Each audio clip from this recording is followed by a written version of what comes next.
Hello everyone. இந்த வீடியோவில் jeweller software use பண்ணி எப்படி ஒரு சேல் பில் டெமோ போடுறது அப்படின்றது தான் பார்க்க போகிறோம். அதுக்கு ஃபஸ்ட்டு உங்ககிட்ட இருக்க ஒரு ப்ரௌசர் ஓப்பன் பண்ணிக்கோங்க. அதில் jwellr.in அப்படின்ற URL டைப் பண்ணிக்கோங்க. லிங்க் டிஸ்கிரிப்ஷனையும் கொடுத்துருக்கேன், வேணால் யூஸ் பண்ணிக்கோங்க. லாகின் கேட்கும். லாகினில் ரெஜிஸ்டர்டு ஃபோன் நம்பரும் பாஸ்வேர்டை என்டர் பண்ணிக்கோங்க. லாகின் கிளிக் பண்ணிக்கோங்க. இந்த பேஜில் சேல் பில் கிளிக் பண்ணிக்கோங்க. இதுதான் சேல் பில் பேஜ். இந்த பேஜில் தான் நம்ம எஸ்டிமேட்டு இன்வாய்ஸ் ரெண்டு பில்லுமே போட்டுக்கலாம். இந்த பேஜ் பேசிக்காக 3 செக்ஷனாக பிரிக்கலாம். இதில் டாப் செக்ஷனில் date, company, metal, sale type, customer எல்லாமே இங்கே செலக்ட் பண்ணிக்கலாம். செகண்ட் செக்ஷனில் ப்ளூ கலரில் இருக்கிற சேலுக்கும் கிரே கலரில் இருக்கிற எக்ஸ்சேஞ்சுக்குமானது. தேர்ட் செக்ஷனில் பேலன்ஸு, ஸ்கீமு, டேக்ஸ் ஆட் பண்ணுறது, பல்க் டிஸ்கவுண்ட் எல்லாமே இங்கே பண்ணிக்கலாம். இப்போ எப்படி ஒரு என்ட்ரி போடுறதுன்னு பார்ப்போம். அதுக்கு ஃபஸ்ட்டு பியூரிட்டியும் ஐட்டம் போர்டட் ஃபிக்ஸ் பண்ணணும். பியூரிட்டி ஆப்ஷனல் தான், பட் இருந்தாலும் எப்படி போடுறது அப்படின்னு பார்த்துருவோம். மேலே மெனு இருக்கும், அதை கிளிக் பண்ணிக்கோங்க. அதில் மாஸ்டரில் பியூரிட்டி இருக்கும், அதை செலக்ட் பண்ணிக்கோங்க. இதில் ப்ளஸ் பியூரிட்டி கிளிக் பண்ணிங்கன்னா ஒரு பியூரிட்டி ஆட் பண்ண முடியும். எங்கெங்கெல்லாம் எக்ஸ்ட்ராமெட்ரி மார்க் இருக்கோ அதெல்லாம் compulsory field. So purity name இங்கே கம்பல்சரி, கண்டிப்பாக என்ட்ரு பண்ணி ஆகணும். வேஸ்டேஜை பர்சன்டேஜ்லேயும் கிராம்லேயுமே என்ட்ரு பண்ணிக்கலாம். ஒரு கிராமுக்கு எத்தனை பர்சன்டேஜ் இல்லை எத்தனை கிராம் அப்படின்றதும் இங்கே மென்ஷன் பண்ணிக்கலாம். நம்ம இங்கே 10% யூஸ் பண்ணியிருக்கோம். மேக்கிங் சார்ஜுமே ஃப்ளாட்டாகவும் என்ட்ரு பண்ணிக்கலாம், இல்லை பீஸ் ரேட்டுக்கு, என்னன்றது பீஸுக்கு, பீஸ் ரேட்டுக்கு என்ட்ரு பண்ணிக்கலாம். இங்கே நம்ம ஃப்ளாட்டில் 400 ருபீஸ் என்ட்ரு பண்ணியிருக்கோம். சேவ் கொடுத்துருங்க.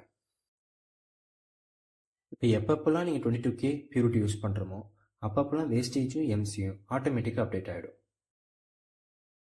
மறுபடியும் மாஸ்டரில் போயிட்டு ஐட்டம் செட் பண்ணணும். ஸோ ஐட்டம் கிளிக் பண்ணதுக்கப்புறம் ப்ளஸ் ஐட்டம் கிளிக் பண்ணிக்கோங்க. இது item name compulsory, so item name entry பண்ணிக்கோங்க. மெட்டல் செலக்டில் தான் இருக்குது. பியூரிட்டி இங்கே ஆப்ஷனல் தான், பட் இருந்தாலும் ஏற்கனவே செட் பண்ண பியூரிட்டி நம்ம செலக்ட் பண்ணிக்கலாங்க. சேவ் கொடுத்துருங்க. மெனு கிளிக் பண்ணிக்கோங்க. அதில் சேலை செலக்ட் பண்ணி அதில் சேல் பில் இருக்கும், அதை கிளிக் பண்ணிங்கன்னா மறுபடியும் சேல் பேஜுக்கு வந்துடும். இங்கே போர்ட் ரேட் எடுத்து அப்டேட் பண்ணணும். டாப்பில் கோல்டு கலரில் இருக்கிறது கோல்டுக்கானதோ, சில்வர் கலரில் இருக்கிறது சில்வருக்கானதோ. ஸோ கோல்டு செலக்ட் பண்ணிக்கோங்க. கோல்டுக்கான இன்னைய ரேட்டும் எக்ஸ்சேஞ்ச் ரேட் ரெண்டுமே என்ட்ரு பண்ணி சேவ் பண்ணிக்கோங்க. இப்போ ஐட்டம் என்ட்ரி பார்ப்போம். இதில் date, company, metal, sale type இதெல்லாம் டிஃபால்ட்டாக செலக்டில் இருக்கும். வேணுன்னா சேஞ்ச் பண்ணிக்கலாம். ஏற்கனவே இருக்க கஸ்டமரை நீங்கள் இங்கே கிளிக் பண்ணி செலக்ட் பண்ணிக்கலாம், இல்லை நியூ கஸ்டமர் வேணும் ப்ளஸ் ஐக்கானை கிளிக் பண்ணி செலக்ட் பண்ணிக்கலாம். நான் இங்கே ஏற்கனவே இருக்க கஸ்டமர் செலக்ட் பண்ணியிருக்கேன். ஐட்டமில் பேங்கிள் செலக்ட் பண்ணியிருக்கோம். அதில் 22K பியூரிட்டி வந்துருச்சு. இந்த பியூரிட்டி நம்ம செட் பண்ணும்போது வேஸ்டேஜ் எம்சி செட் பண்ணியிருந்தோம், அதுவும் அப்டேட் ஆகிடுச்சு. அடுத்து குவான்டிட்டியும் கிராமேட்டி என்டர் பண்ணிக்கலாம். போர்டேட் கரெக்டாக அப்டேட் ஆகிடுச்சு. பியூரிட்டி வேணால் நம்ம இங்கேயே சேஞ்ச் பண்ணிக்கலாம். நான் பழைய பியூரிட்டியை வச்சுருக்கேன். சேவ் கொடுத்துருங்க. பில் ஜென்ரேட் ஆகிடும். பில்லை நீங்கள் சேவ் பண்ணிக்கலாம், பிரிண்ட்டும் பண்ணிக்கலாம். நான் இப்போதைக்கு கேன்சல் கொடுத்துருக்கேன்.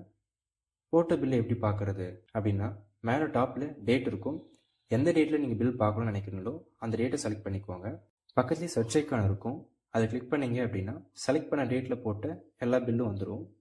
இந்த பில்லில் நம்ம எடிட் பண்ணலாம், பிரிண்ட் பண்ணிக்கலாம், பேமெண்ட் பண்ணிக்கலாம், டெலிட் பண்ணிக்கலாம். நம்ம பேமெண்ட் பார்ப்போம். இங்கே எவ்வளோ டோட்டல் அமௌண்ட்டு, எவ்வளோ ரிசீவ் ஆகிருக்கு, எவ்வளோ கஸ்டமர் சேஞ்ச் தரணும் அப்படின்றதெல்லாம் நம்ம இங்கே பார்த்துக்கலாம். That's all. உங்களுக்கு எதனா டவுட் இருந்துச்சுன்னா கமெண்ட் பண்ணுங்கள். தேங்க்ஸ் ஃபார் வாட்சிங். மறக்காமல் லைக் பண்ணுங்கள், ஷேர் பண்ணுங்கள், சப்ஸ்கிரைப் பண்ணுங்கள்.